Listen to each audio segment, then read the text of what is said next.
orang kaya, dia bukan kena bina bila dah kaya. Dia kena bina daripada sekarang. Walaupun kita tengah susah, kita korbankan juga duit kita untuk masyarakat yang lebih memerlukan. Sebab kita rasa mungkin kita tak ada duit, tapi kita tahu di luar sana ada lebih ramai orang yang betul-betul lagi memerlukan daripada diri kita. Maka dengan itu, kita dah mulakan habit untuk memberi daripada sekarang. Maka bila Allah SWT dah betul-betul rezekikan kepada kita kekayaan yang secukupnya, lebih daripada cukup, maka benda itu dah natural untuk kita.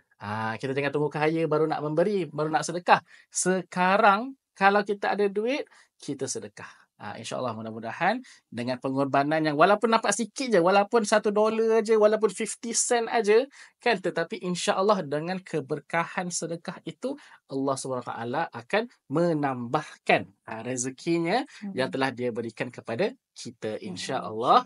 Amin ya rabbal alamin.